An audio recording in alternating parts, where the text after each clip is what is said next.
Hey y'all, welcome back to Homemade Simple. If we've not met before, I'm Lori. I'm really glad that you're here today. It's going to be a little bit of a different kind of video. I've not done a Q&A in a really long time, and we've done a lot of grocery hauls and meal idea videos recently, and so I thought it might be fun for us to change gears a bit and just have a chat between me and you about some of the things that have been going on in our home and in our family, and take the opportunity to answer some questions that y'all have asked recently. Thank you so much for being here. I'm excited about our chat.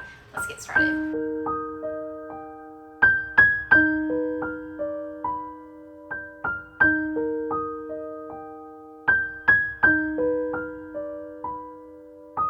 Well, I guess we can start with what's new in our family and what's been going on here. After the wedding at the beginning of October, I really took a lot of time just to wind down and contemplate and think over all of the things that had been going on for the past several months. We had been really busy, and a lot of thought had to go into all of the planning for the wedding. And it was really good that I was in a place where I didn't really have to think so hard. I've taken that opportunity to really try to focus on creating new habits in my home. My house had really gotten out of control, and it had gotten to the point where I just felt really overwhelmed.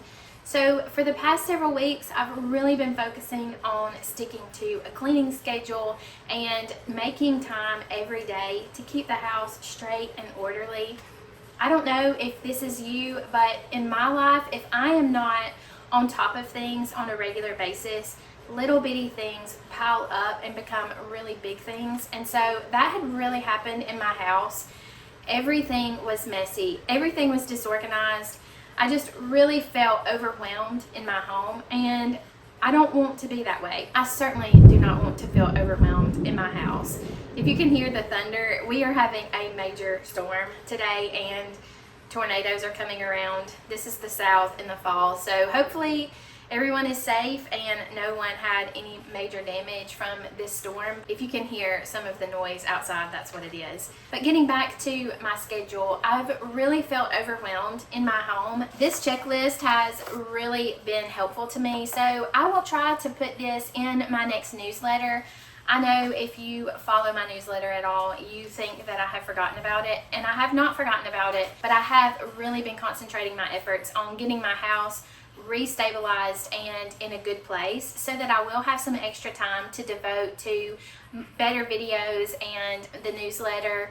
I have some other things in my mind that I want to spend some time on, and so if I can keep my house at a good space all of the time, I won't have to spend all of my time cleaning up. If you're a mom, you know what I'm talking about. So I will make a new newsletter very soon, and I will try to leave this there so that you can print it and fill it in for whatever will work for you in your home. Following along this checklist has taken a lot of time, and especially at the very beginning on the front end, I had a lot of work to do to get my house resituated and stabilized. But now that it is at a good spot, I feel so much calm and so much comfort knowing that I know exactly what I'm supposed to do every day. I have a schedule, and if I just check off the boxes, I know that I'm going to be staying on top of everything, and nothing is going to get really big and really overwhelming. So we're about 3 weeks in. Hopefully I can stick with this for the rest of my life. But for now, this is really helping me. I will make sure and make it available to you. I will make a post on the channel community tab whenever I do get that newsletter out. It will hopefully be sometime early next week. All that to say, that is what I've really been focusing on. I also did spend a lot of time this month doing the $50 grocery haul and meal plan. I really enjoy bringing those to you. The main reason that I enjoy bringing them to you is because of the feedback that I get. Some of you said how helpful they are to you. I don't want to overlook saying to you how much I appreciate comments like that. We'll get into this a little bit later when I'm answering some of your questions, but having a YouTube channel is a difficult thing because sometimes you just feel like it's not really having an impact, and you just want to sort of put it on the back burner, give up, etc. Anything that you do in life, I know that we have those feelings sometimes, but whenever I get good positive feedback from you saying that the videos really do help you and they've made a difference, that is the motivation that helps me to continue to go. Even if the channel is not getting the traction that I wish it would, those comments make everything that I do here worthwhile, because it makes me feel like I can make a difference for you, and that's what I want to do in my life, is make a difference. So thank you for that. Thank you for the support that you've shown. Thank you for sharing the videos. I do hope that they're helpful, and also I would love for you to leave me some ideas down below about videos that would be helpful for you in the future. Sometimes it's really hard when you have a channel in the homemaking space to know exactly what people want to watch, what are interesting topics to others. So what I want to do is make sure that this channel is helpful for you. So please, if you have any ideas or feedback, I would love to hear those down below. This is sort of piggybacking off of the cleaning schedule that I had told you about earlier, but I've been joking with my family that I think I'm going through some kind of midlife crisis or something, because every room in my house has been flipped upside down, redecorated, and reassembled. I have taken furniture from one room and moved it to another. I have taken tables from the laundry room into the kitchen. I have really tried to get our house in a place where it flows smoother, and I'm really happy with the result. I feel like my home now is more cozy, less cluttered, less chaotic, more calm and enjoyable. One of the major things that we did is we took the TV out of the living room. Whenever we built our house about 8 years ago, my desire was no TV in the living room. I wanted to keep the TV out of the family space so that it would force us to have meaningful, important, valuable conversations. And then Alabama football came around, and I am a huge football fan. I love to watch football, so my plan went out the window and we moved a TV in here so that we could watch the football games as a family. But as time has gone on and we have sort of moved from having a family of 6 to now we have 4 people here, it has given us more leeway on different areas in our home. And so we again moved the TV out of the living room. Now we have plenty of space in our bedroom if the 4 of us want to hang out and watch TV. Also, we have an upstairs family room where we can watch TV together as well. And we don't do a lot of TV watching by ourselves, so those 2 areas fit perfectly. But it has given me a living room that is genuinely a TV-free, comfortable area where we can just come and sit and enjoy each other's company, play games, read books, do the things that, as a person who's wanting to go back to the old paths of life where there really wasn't a TV and people spent more time doing valuable, meaningful things together, it's given us an opportunity to sort of reach back to those roots, and I have loved every minute of it. So I'm really excited about the changes in my house. I'm excited about sort of the feel that you get in my home now. It is more calm, peaceful. I was able to put up some family photos, and also I love those little wooden plaques with Bible verses. I've sort of scattered them around the house as well. So my home is now a perfect reflection of who I am and the atmosphere that I want to create, which just really makes me happy. I think that it has been good for my family as well, just to sort of have a calm, comforting, enjoyable, quieter atmosphere that is also a lot cleaner and neater and less cluttered, which I really think makes a big difference too. Kindall is doing well in her new home. She has been married for about, well, it's pushing 2 months now, and they are doing well. Recently it was her birthday. She came home for her birthday and we were able to spend the whole day together. They don't live very far away, maybe 30 minutes, and because we're such a close-knit family, that was one of the hardest things, was her moving out of the house and not being here every night. But we have made it a point to get together on a regular basis, and so that has taken a lot of the sting away. If you have a child that has grown up and moved out of the house, you know exactly what I mean when I say your ache for them not being in their room, for them not telling you goodnight in person every night is hard.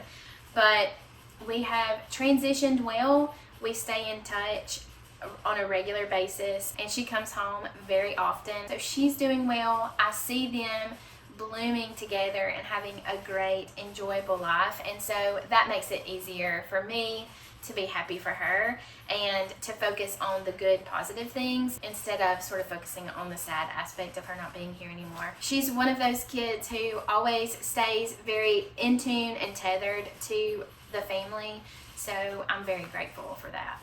Okay, I think that's enough of sort of a recap of what's going on with us and our family recently. Now let's get to some of the questions that you asked me. I'm really excited about answering these. Question number 1, what caused me to want to start this YouTube channel? Well, I've always loved teaching. I have a love for learning, and I also have a love for sharing information with other people, which led me to homeschool our children. We have graduated the 3 girls, and we are about to start homeschooling Lane next year. So I have this core principle of loving to share knowledge with other people. I have a conviction that knowledge is power. It allows us to make good, wise decisions. And I want to share all of the knowledge that I have with other people that I care about, and that includes you. So I really enjoy sharing information with other people. And so that led me to be willing to go out on a limb and start this channel. In 2020, y'all know the world was chaos. Everything was crazy. I was pregnant with Lane, and things were happening pretty quickly as far as mandates, other expectations as far as what a company could force an employee to do and not do. I'm not going to go into all of that. You know what I'm talking about. But I was very concerned about the efficacy and the safety of those mandates. We had had family discussions about what we would do if Chris's employer forced him to comply with some of those mandates. I was very concerned about long-term health effects from those mandates. It made me realize that maybe if we could diversify our family income, it might be a good opportunity for us to do that. And that was really the motivation for me starting the channel. I wanted to be a help to Chris and have something already started in case something happened with his employer, where he could come in and sort of build up something that I had already created and started. That ended up not being a problem, and it ended up being a really good outlet for me to be able to create a community of like-minded people. I have met so many people. There are so many of you that I see every week in the comments. I feel like I know you.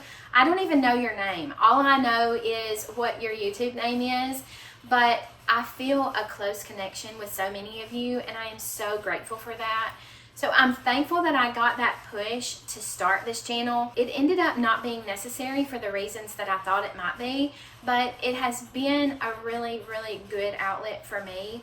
I don't make any money from YouTube. I make just a very small amount. I think probably I'm not a very good marketer. So I'm sure that if I had a marketing mind, that I could do a little bit better and make it more profitable.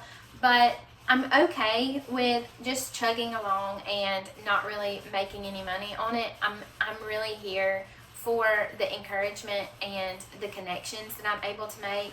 I have loved having this channel, and the fact that someone will log in to my YouTube channel and watch me cook a meal for my family and then tell me that what I'm doing makes a difference in their life is really one of the treasures of my life. And I am so thankful that I did start this channel, even though it was really nerve-wracking, really embarrassing to begin with. I did not like putting myself out there. I still think about the people that I went to high school with, that I'm friends with on Facebook, just sort of at a distance, and I know they probably think I'm crazy, and I really am crazy, but I am crazy in sort of a different kind of way. I'm really thankful to have the opportunity to share some of my life and my story with you, and for you in turn to share some of your story with me through the comments. I just really value the community that we have here, and I hope as it grows slowly that we can continue to have that kind of close-knit community that we have, and it always be sort of like friends helping friends. Okay, question number 2 You said recently that you were raised in the city. What brought you to a more country life?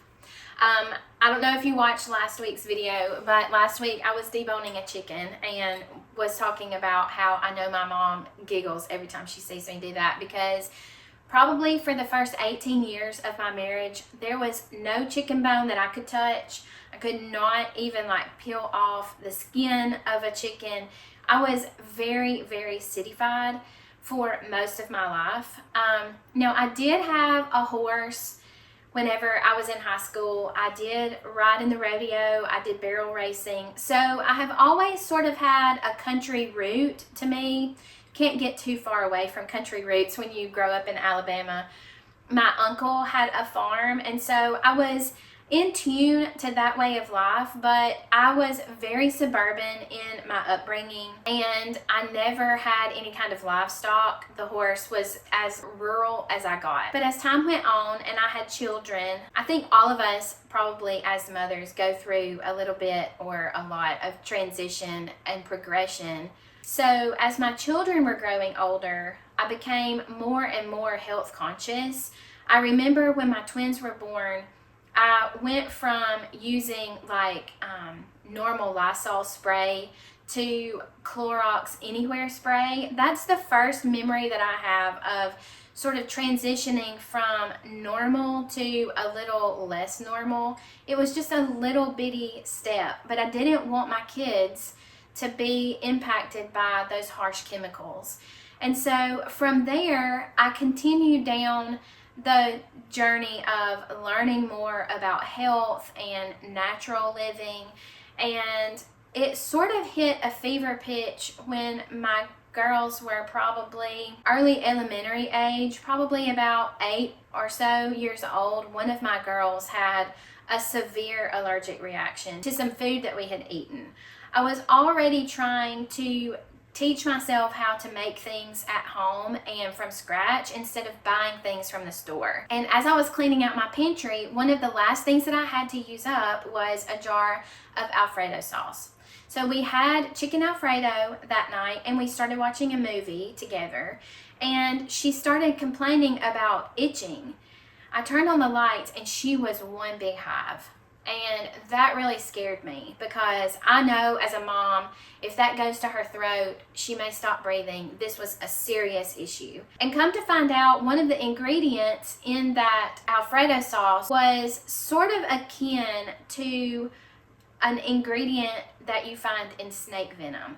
And the reason that it was included in that Alfredo sauce was because it extended the shelf life of canned foods that you find at the supermarket. When that happened, it was like a switch was flipped in my mind.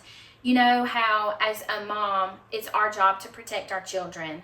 And my mama bear came out, and I was determined from that day forward to do the best that I could to protect my children from all of those harmful, unnatural things that were in our diet. I have a tendency to get sort of uber focused on something and be a little bit out there in my approach. So Chris is really good at keeping me reined in, or else I would go down every rabbit hole, and who knows where we would be if it wasn't for him sort of keeping a rein in on my conspiracy thinking. But that really started the ball rolling for me to begin gardening, learning how to grow things myself, learning how to make things myself at home from scratch. So learning how to grow my own food led me to want to have a raised bed in our backyard, and then that made me want to have a bigger garden, which we had a subdivision lot. So that made me want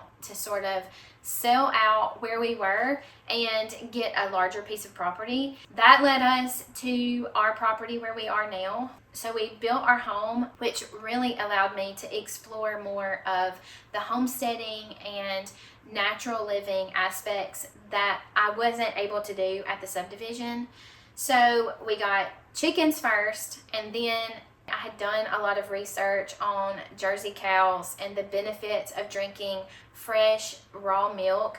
I know that's a controversial topic and we don't have to get into that today, but I just learned a lot about the value and benefit of that, and I wanted to give that to my family. I brought home my first Jersey cow in 2018, I think. And then my daughter loved horses, and we were able to buy her a horse as well. The horse has gone to live with another friend, but I still have my cow. I have added a couple, sold them, added a couple more. And so I really am living the best life that I could imagine here. It's a good way to live when you are sort of tethered to your roots, tethered to your food supply, tethered to the land. Having my own animals gives me a sense of peace, and I am so thankful that I am able to live here and able to have my animals. It is a far cry from where I started life, but I would not have it any other way. Next up, someone asked, what are my favorite hobbies? And I guess that sort of piggybacks off of what I just said. I really enjoy gardening. I am not good at it. I am very gung-ho at the beginning of gardening season, and then about 4 weeks in, really lose interest. Everything dies because I don't water it enough. I'm really working on it. I want to do better. I want to make things easy enough for me to be able to succeed in gardening. I haven't made it there yet. I'm still definitely a gardening work in progress, but that is something that I really enjoy doing, growing things. I also really enjoy thrifting. I love the thrill of the hunt. Although I don't like a lot of clutter and disorder, it annoys me for things to be sort of cluttered and disorganized, and it overwhelms me very easily. So it's sort of a weird dichotomy in my own brain about how I love to go thrift store shopping and get stuff, but then when I get home, I don't like to have a lot of stuff. That is pretty problematic, but it is definitely one of my favorite things to do. Go to the thrift store, estate sales, yard sales. I could do that all the time. It's one of my favorite things. Someone asked me what is my favorite color, and I think I have settled on my favorite color is like a royal blue. It used to be crimson. I felt like I had to be loyal to the University of Alabama, and so my favorite color was red or crimson, but I think in reality my favorite color is blue. Like pretty much any shade of blue, but royal blue I love. I think it's so pretty. Navy blue, that kind of color, that's probably my go-to. Someone asked, what is my favorite flower? I brought sort of a show and tell. These right here are my favorite flowers. Chris bought me these the other day, but Gerber daisies, I know that's not how you say it, but that's how I say it. Gerber daisies are my very, very favorite flower. Any color, I don't care. I love them all. The bright, cheery, beautiful blooms of a Gerber daisy just make my heart smile. I try to have Gerber daisy plants, but I'm very likely to kill them. So these cut flowers are perfect for me. Also, this is not really a flower, but this is also something that I love, rosemary. This is one of the most calming scents to me. I love the sort of pine scent of the rosemary plant. I could have 100 rosemary plants and it wouldn't be enough. I just love them. This is, to me, the most calming scent. So I love rosemary. It's one of my favorite plants, and I felt like it deserved a special mention. Next question, how did Chris and I meet? Chris is my husband. We have been married for 24 and a half years, 25 next May. And we met at church. So whenever I was about 14 years old, my family moved from the city where I was born in to a neighboring community, just a county over. So it was maybe 30 minutes away, but it was enough where we needed to change churches. And so the first day that we went to church at our new community, I just sort of laid eyes on him, and we met that first day. And I remember telling my friend, I think this is somebody special. It was almost like an immediate attraction, and it wasn't so much an appearance attraction, although that was there. It was more like I sort of sensed in my mind and in my heart that I had met a friend that day, and ever since we have been friends. We started dating when I was 15, almost 16. Life with him is just fun and good. He is my best friend. He is somebody that I choose to be with every day. We don't really get tired of spending time with one another. I feel sorry for people who don't like their spouses. It just seems like such a waste whenever you're not best friends with the person that you're married to.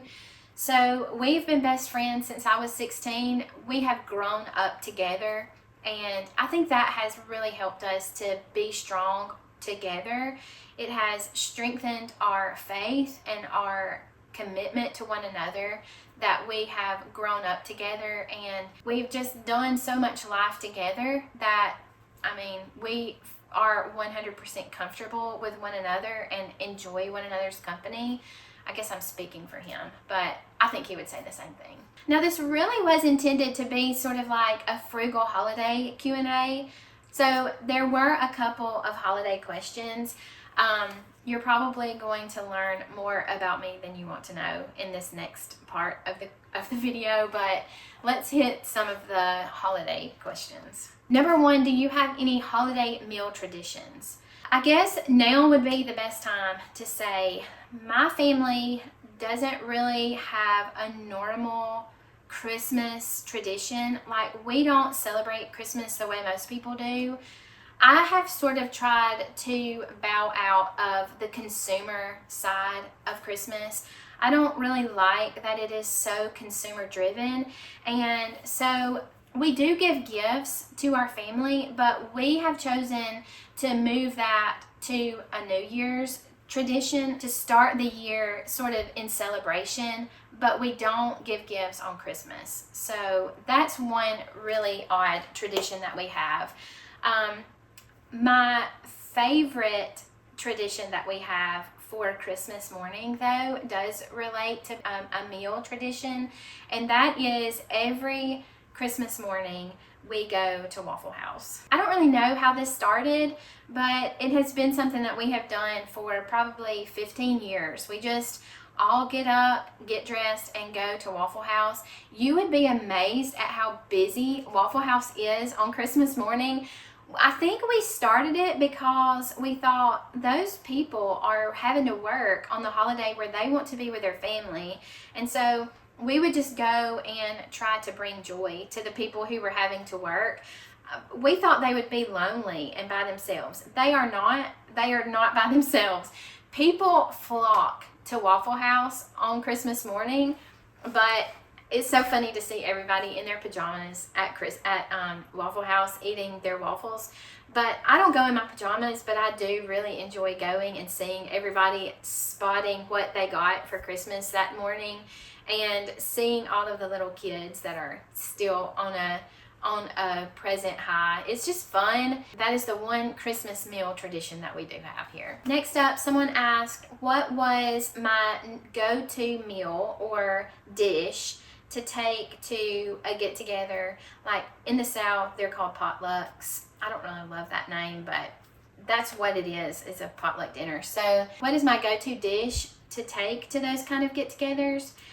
I really don't know. I don't have one. And the reason that I don't have one is because I'm always behind in recording different recipes for videos. So if I am ever going to make a meal or a dish for it to get together, it's probably going to be whatever theme it is that I'm doing for the week. I remember one time we had a get together, and I had honestly forgotten about the get together. So me and myself, I just traipsed up to the get together with my meal that I had made for my family for the video that week. And it was like some kind of weird combination of like pork chops and Brussels sprouts. I mean, it was not a dish to share. It was like a family meal that I just packed up and went. That's sort of what happens when I have to take a dish. It's gonna fit in the theme of whatever video I'm creating that week, because I'm never gonna be thinking ahead far enough to think about, okay, this is my favorite dish, I'm gonna take that. Now, Kelsey does like to take desserts, and she likes to experiment with new desserts. So if we had like a go-to to take to a potluck, I would say probably it's going to be a dessert, but it's not going to be one that I make. Kelsey's going to make it. Next up, someone asked if there were any Christmas traditions in my family. I guess we did just sort of go over that, but we don't really have Christmas traditions. The two things that we do as a family for Christmas is, like I said, we'll go to Waffle House, and we also will read the birth story of Jesus. We want to focus our attention on that. I think it's really important for us to take time to be mindful and grateful for what that story says, what it means, and to be very thankful and grateful all year for that blessing and gift of hope that we have through Christ and his willingness to leave heaven and come here to the earth. He was going to go through so much, but it started so simply. In one sense, it was simple. In another sense, it was the biggest miracle that had ever happened. But we try to use that time when our family is together to really think about and be grateful for Jesus, what he's done for us, all of the blessings that we have. Reading that story just makes me thankful and grateful. And again, I don't want it to be one day that I focus on that. I try to make Jesus the center of every day. But on that one day, we do try to make sure that we study and talk about the story of the birth of Christ, what that means to us. And it's good as the kids grow up to hear them and the things that they're thinking and the impact that it's making on them at every stage and age as they grow.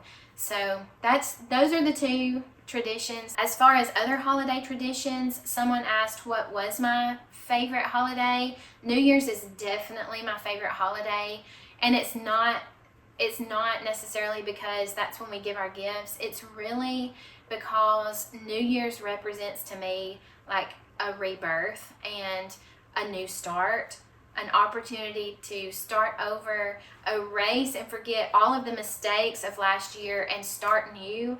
And I don't know what it says about my personality, but that just brings me such peace and contentment to know that at the end of this year, no matter what I've been through, no matter what has happened, I'm going to be able to flip that calendar, start all over, and get a new opportunity to do better next year than I did the year before. I love that about New Year's. I love having an opportunity to begin again. I try to sort of come up with a theme for each year. I forgot to do that in 2025, but it's at this time, right around Thanksgiving, starting in December, where I really try to focus on what is my focus going to be, what is my theme of the next year going to be, and it just helps me to sort of keep my mind focused on good and focused on growth and improvement. I'm not sure what my theme is going to be for 2026, but if I had to think of what my theme was for 2025, it would be thankfulness. Several books that I have read have really helped me to hone in on being more mindful in my Thanksgiving.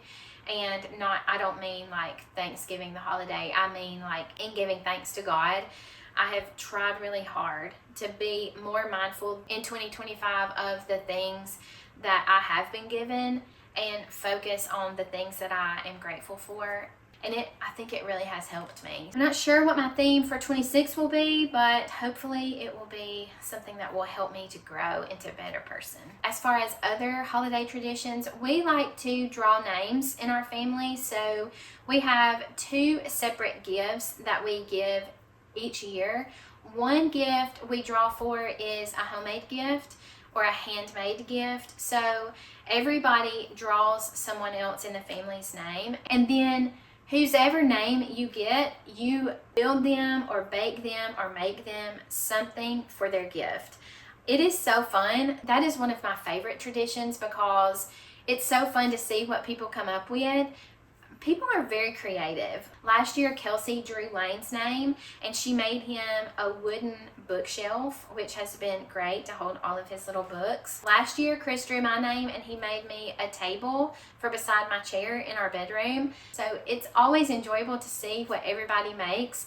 I'm really excited because Kindall's husband is in on this year. So it's his first year to be in on the handmade gifts. I'm excited to see what he brings to the table. And then we draw for a second drawing of a purchased gift, and we have categories. One category might be outdoors or toys or home and living. We try to put a limit on that gift, like $20 or under, but I don't know if everybody's gonna follow that rule. You never can tell. We have a little bit of rule breakage on these gifts, but it always ends up fun and perfect. So if the numbers are fudged a little one way or the other, it's not a big deal. Also, somebody asked me if we put up lights. We don't put up Christmas lights, but we have had one of those like reflective light things that you stick in your yard, and it like shines a snowflake on your house.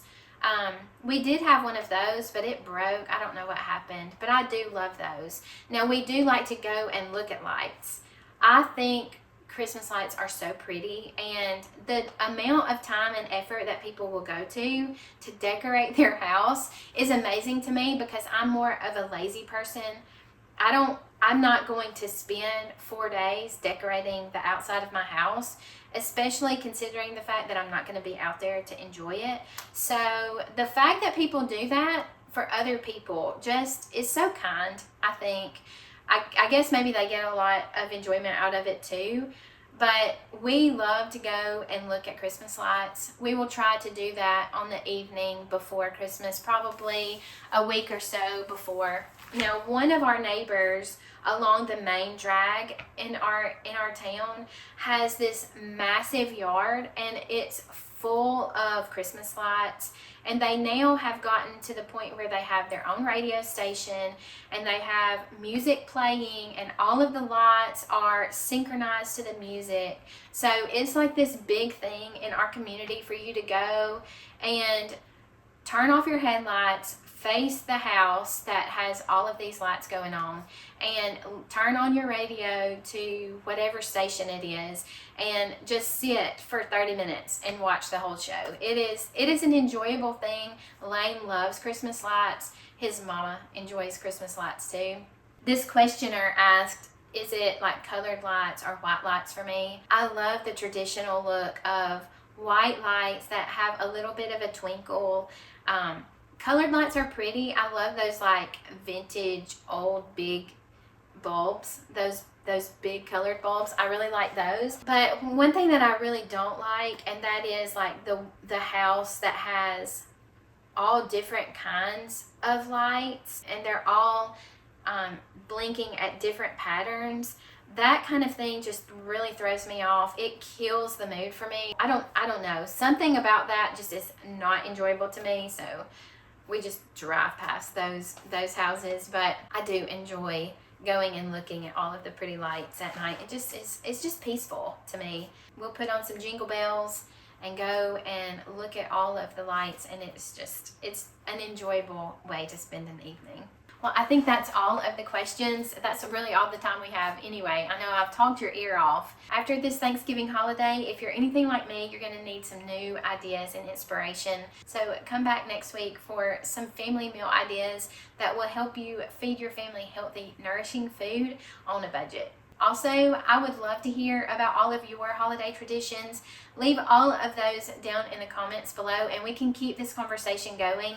I love to hear from you, and it would make me really happy to hear about all of your family's tradition stories as well. Thank you so much for being here today.